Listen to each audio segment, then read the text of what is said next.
Hello and welcome to Amjad academy. Class 11 physics का जो chapter है mathematical methods, chapter number 2 Maharashtra state board का, हम इसकी स्टडी कर रहे हैं। तो मैंने आपको पिछले लेक्चर में यूनिट वेक्टर के बारे में बताया था और यूनिट वेक्टर का क्या फ़ायदा है वो भी बताया था, और जो x, y और z एक्सिस के लॉन्ग जो 3 यूनिट वेक्टर्स है हमने उसका भी इंट्रोडक्शन करवा लिया है। अब जो मैं नया पॉइंट आज इस लेक्चर में लेकर आया हूँ आपके सामने वो है resolution of a vector. Resolution of a vector, एक गिवन वेक्टर है और हम उसको रेजोल्यूशन करेंगे। Now resolution means the separation of a vector into its components। यह है definition resolution of a vector का। डेफिनेशन लिख लेता हूं। It is defined as separation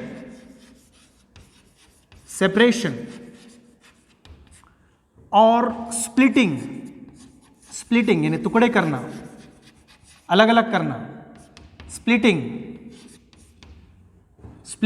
of a vector into its components।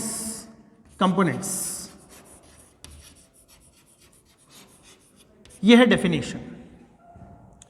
हम किसी भी वेक्टर को उसके जो कंपोनेंट्स है, उसके जो घटक है जिनसे वो बना है, उन घटक में उसको अलग अलग करेंगे, स्प्लिट करेंगे, सेपरेट करेंगे। तो जब ऐसा प्रोसेस हम करेंगे तो उसको हम बोलेंगे रेजोल्यूशन ऑफ अ वेक्टर। और जाहिर सी बात है, अगर हम इन कंपोनेंट्स को मिला लेंगे वापस से हमको हमारा ओरिजिनल वेक्टर मिल जाएगा। तो सेपरेट भी करेंगे, कंबाइन करने के बाद हमारा ओरिजिनल वेक्टर हमको बैक वापस मिल जाएगा। अब ये प्रोसेस कैसा करते हैं, how to perform the resolution of a vector. उसके लिए सपोज मैं यहां पर ग्राफिकल रिप्रेजेंटेशन ले रहा हूं वेक्टर का। ये फिगर हमको अब अच्छी तरह से समझ लेना है। यहां पर मैं फिगर ड्रॉ कर रहा हूं। तो ये एक्स एक्सिस है, ये वाई एक्सिस है और ये ओरिजिन ओ है, और चाहे तो आप जेड एक्सिस भी बता सकते हैं। लेकिन हमारे चीज़ों को, हमारे डेरिवेशन को आसान करने के लिए हमने अभी 2 एक्सिस कंसीडर किए हैं, तीसरी एक्सिस भी है, और फिर हम इसको आराम से नया टर्म इंट्रोड्यूस करके वो इक्वेशन को तब्दील कर लेंगे तीनों एक्सिस के वास्ते। खैर, फिलहाल हमारे को ये वेक्टर दिया गया है, ये वेक्टर है, इसका समझो नाम है R vector. Let me draw it properly. तो आर वेक्टर यहां पर लिया गया, this is R vector and I may take this as its name as A। तो इसका ये स्टार्टिंग पॉइंट O है और एंड पॉइंट A है। तो यहां पर मैं ये बोल सकता हूं कि OA vector is equal to R vector. This is R vector. अब मैंने क्या करना है कि मैंने A से एक परपेंडिकुलर ड्रॉ करना है ऑन द एक्स एक्सिस, और इसको मैंने नाम दे दिया, मान लीजिए B। और उसी तरीके से मैंने A से एक और परपेंडिकुलर ड्रॉ करना है, और वो अब ड्रॉ करूंगा मैं Y एक्सिस पर, और यहां पर समझ लीजिए मुझे पॉइंट मिला C। अब आप देखेंगे कि OB वेक्टर, मुझे एक नया वेक्टर मिला है मैंने ये परपेंडिकुलर ड्रॉ करने से। सिमिलरली यहां पर भी OC वेक्टर मिला है, मैंने जब परपेंडिकुलर ड्रॉ किया तो मुझे ये OC वेक्टर मिला है। अब आप देखेंगे कि OB है अलोंग x एक्सिस और OC है अलोंग y एक्सिस। तो ये जो OB वेक्टर जो मिला है ये है R वेक्टर का कंपोनेंट अलोंग x एक्सिस। तो मैं इसको बोलूंगा RX वेक्टर, ये वाला OB वेक्टर। तो यहां पर OB vector is equal to RX vector, that is component of R vector along x axis। Similarly मुझे यहां पर OC वेक्टर भी मिला है, OC vector is equal to RY vector, और ये RY वेक्टर क्या है, component of R vector along Y axis. So मैं यहां पर लिख दूंगा ये RY वेक्टर। तो इस तरह से मैंने इस आर वेक्टर को उसके दो कंपोनेंट्स में रिजॉल्व कर लिया, आर एक्स वेक्टर और आर वाई वेक्टर। इस तरह से मैंने वेक्टर को रिजॉल्व कर लिया, एक हॉरिजॉन्टल कंपोनेंट मिल गया और एक वर्टिकल कंपोनेंट मिल गया, मतलब मैंने वेक्टर को रिजॉल्व कर लिया। टुकड़े मिल गए उसके, तो टुकड़े दो कौन कौन से हैं, आर एक्स वेक्टर और आर वाई वेक्टर। अब मुझे ये साबित करना है, ये टुकड़ों को अगर मिला लूं तो वापस से मुझे अपना ओरिजिनल वेक्टर मिल जाना चाहिए। उसके लिए सिर्फ मुझे ये कंसीडर करना पड़ेगा, अगर ये आर वाई वेक्टर ओसी है तो B A B R Y vector चाहिए, सेम रहेगा, ये कॉन्ग्रुएंट रहेगा। OC vector will be congruent to B A vector, तो मैं इसको भी आर वाई वेक्टर बोल सकता हूं। अब यहां पर ये जो ट्राइंगल है A O B, so applying triangle law to triangle O A B, triangle of vector addition लगाइए, तो रिजल्टेंट कौन रहेगा, O A vector. So O A vector ये रिजल्टेंट वेक्टर है, और ये मैं यहां पर ये वाला दूसरा वेक्टर लूंगा, इसको एरो हेड लगा दिया मैंने। तो इसमें पहला वेक्टर क्या रहेगा, ओ बी वेक्टर। ये राइट एंगल ट्राइंगल है, ये राइट एंगल ट्राइंगल है, या ट्राइंगल है इन जनरल, तो आप देखेंगे कि O A vector is equal to, मैं यहां पर triangle law of vector addition लगा रहा, will be equal to O B vector, हम स्टडी कर चुके हैं इसकी, प्लस बी ए वेक्टर। लेकिन ओ ए क्या है, आर वेक्टर है, is equal to O B vector क्या है, तो आर एक्स वेक्टर है, प्लस बी ए वेक्टर क्या है, आर वाई वेक्टर है। सो हेंस प्रूफ्ड, यानी कि दो कंपोनेंट्स मिले थे, इन दोनों को कंबाइन कर लिए तो हमको हमारा ओरिजिनल वेक्टर मिल गया। तो ये दोनों कंपोनेंट्स थे और ये इनको ऐड करने के बाद ओरिजिनल वेक्टर हमने हासिल कर लिया। इस तरह से हमने वेक्टर को रिजॉल्व किया और प्रूफ भी किया कि कंपोनेंट्स को कंबाइन किए तो हमको हमारा ओरिजिनल वेक्टर मिल जाता है। अब फर्दर इन चीज को अगर मैं यहां पर यूनिट वेक्टर का इस्तेमाल करूं, यूनिट वेक्टर्स का इस्तेमाल करूं, तो O B vector is equal to R X vector है, अभी हमने जान लिया O B vector is equal to R X vector, और ये अलोंग एक्स एक्सिस है, तो अलोंग एक्स एक्सिस जो यूनिट वेक्टर है वो है आई कैप, यानी कि यहां यूनिट वेक्टर है आई कैप, इसके अलोंग जे कैप। तो मैं आर एक्स वेक्टर को लिख सकता हूं आई कैप आर एक्स। अब ये आर एक्स क्या रहेगा, magnitude of R X vector. Similarly B A vector ये क्या है, आर वाई वेक्टर है, this is equal to, and along this Y axis it is J cap, ये जे कैप है, तो J cap into R Y. इस तरह से यूनिट वेक्टर को अलग करके और फिर मैंने components along X and Y axis के मैग्नीट्यूड्स को अलग अलग कर लिया। सिमिलरली मैं ये भी लिख सकता हूं R Z vector will be equal to K cap into R Z. अब सिंप्लीफिकेशन के लिए हम यहां पर इस वेक्टर का, आर वेक्टर का, अब हम मैग्नीट्यूड का इक्वेशन डिराइव करेंगे in terms of its components. तो यहां पर अब मैं ये आई जे हटा ले रहा हूं और अब हम सिर्फ मैग्नीट्यूड की बात करेंगे। We will just use the magnitude and determine the value of that. So here one step I can increase, that R vector can be written as I cap Rx plus J cap Ry plus K cap Rz। ये जो मैंने explanation यहां पर दिया था उसमें मैं ये R vector is equal to I cap Rx plus J cap Ry plus K cap Rz। तो Rx, Ry, Rz ये है magnitude of the component of the vectors along x, y and z axis. तो ये काम का equation हमको यहां पर मिला है। Now let us determine the equation for the magnitude of this R vector. उसके लिए मैं यहां पर इस फिगर में एंगल थीटा अब इंट्रोड्यूस कर रहा हूं। Angle theta is the angle between the X axis and the original vector. Theta is the angle between X axis and our vector R vector.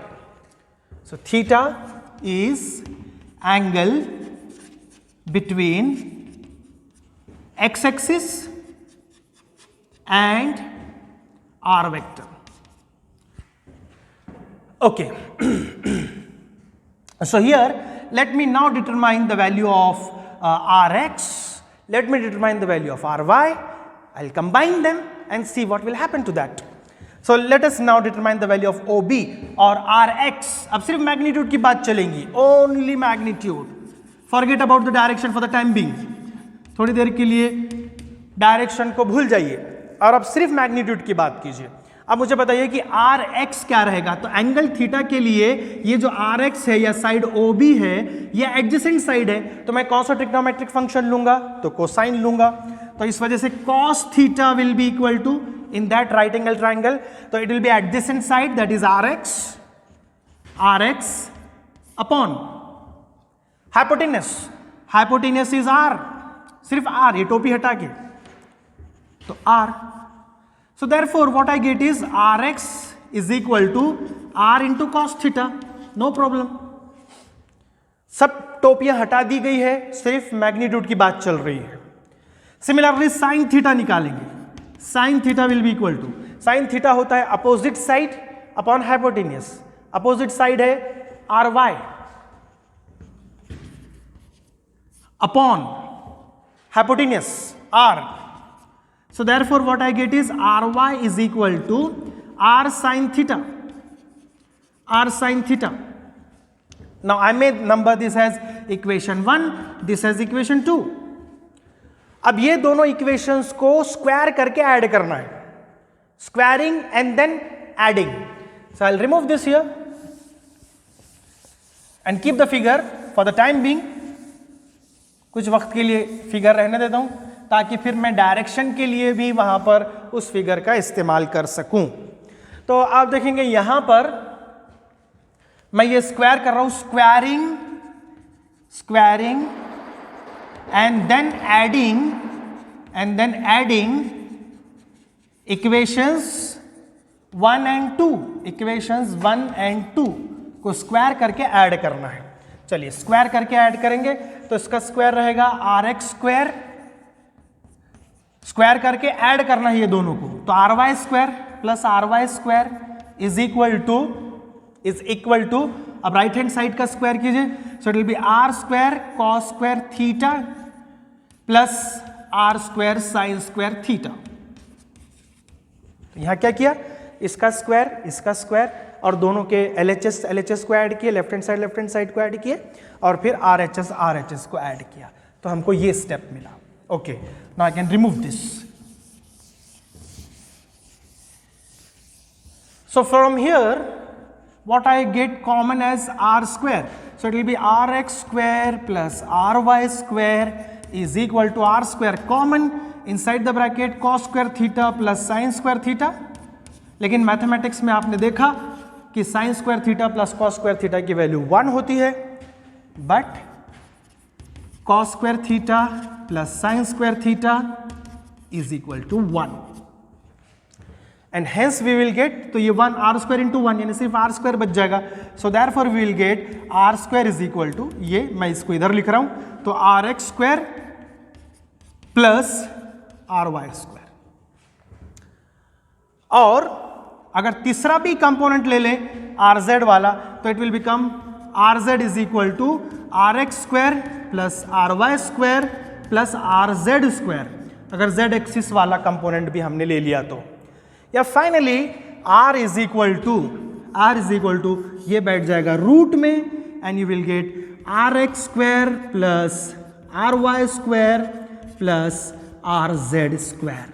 तो ये भी एक बहुत इंपॉर्टेंट इक्वेशन है जहां पर हम गिवन वेक्टर का मैग्नीट्यूड डिटरमाइन कर सकते हैं अगर हमको कंपोनेंट्स की वैल्यू मालूम है तो। So you can use this equation.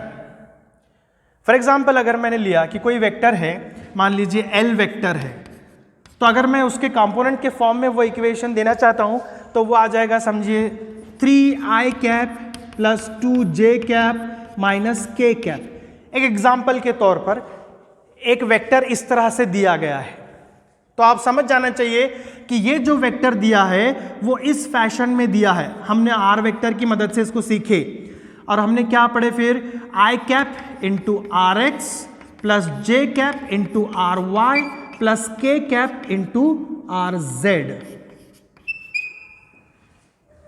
तो आई कैप के साथ जो रहेगा that will be X component, J cap के साथ जो रहेगा that will be R Y component, and K cap के साथ जो रहेगा that will be component along z axis. So in this way I have now shown to you any vector is given like this, और वो इस तरह से component form में दिया हुआ है। अगर आपको कहा जाए कि इसका मैग्नीट्यूड निकालो तो मैग्नीट्यूड कैसे निकालेंगे, L दिया है तो ये रहेगा Lx, ये रहेगा Ly और यहां पर Lz, और इसका हम मैग्नीट्यूड निकाल ले सकते हैं। तो मैग्नीट्यूड क्या रहेगा, L is equal to square root of Lx square यानी कि 3 स्क्वायर प्लस Ly स्क्वायर यानी कि 2 स्क्वायर, और प्लस यहां पर ये कंपोनेंट जो है तो -1 है तो -1 का square. So that will give me square root of 9 plus 4 13 plus 1 14। सो 14 will be the magnitude of this L vector. In this way you can determine the magnitude of a given vector। और lastly आखिर में हम इसका direction बताएंगे, finally इसका direction बताएंगे।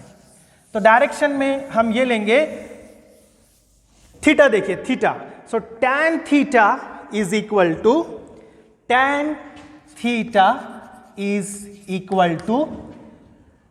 it will be opposite side upon adjacent side, that is BA upon adjacent side यानी OB। So this theta, tan theta will be equal to opposite side है RY upon adjacent side रहेंगी, adjacent side यानी कि OB यानी कि RX, और इस वजह से ये रहेगा tan theta। So theta will be equal to tan inverse of RY upon RX। तो इस तरह से इस इक्वेशन से मैं इसका डायरेक्शन भी निकाल लूंगा। तो अब ये पूरे लेक्चर का एक फाइनल समराइजेशन मैं ये कर सकता हूं कि रेजोल्यूशन क्या होता है। Resolution is the process of splitting A vector into its component, उसको कहते हैं रेजोल्यूशन। और ये फिगर अच्छी तरीके से आपको समझा दे सकता है कि रेजोल्यूशन किसको बोलना है। ये फिगर में सब कुछ आपको दिखाई दे रहा है कि कैसे हम वेक्टर को रिजॉल्व कर सकते हैं। तो इंपॉर्टेंट जो फाइनल मैं इंपॉर्टेंट इक्वेशंस आपको बताना चाहूंगा वो ये है कि R vector is equal to I cap R X plus J cap R Y plus K cap R Z. ये एक इंपॉर्टेंट कंक्लूजन है। फिर उसके बाद हमने मैग्नीट्यूड निकाला of R vector is equal to square root of R X square plus R Y square plus R Z square. और फिर आखिर में हमने डायरेक्शन के लिए इक्वेशन डिराइव किया, theta is equal to tan inverse of R Y upon R X. तो ये हमारे इस लेक्चर का कंक्लूजन रहा। ये रेजोल्यूशन बता रहा है ये फिगर, स्प्लिटिंग प्रोसेस, और उसके बाद इससे हमको ये इंपॉर्टेंट इक्वेशंस मिले। I hope you must have understood what is resolution of a vector. If you have any question, any query regarding this, you can put it in the comment box and I will try to answer your questions. So like and share this video among your fellow friends and subscribe to my YouTube channel Amjad Academy. Inshallah we'll continue.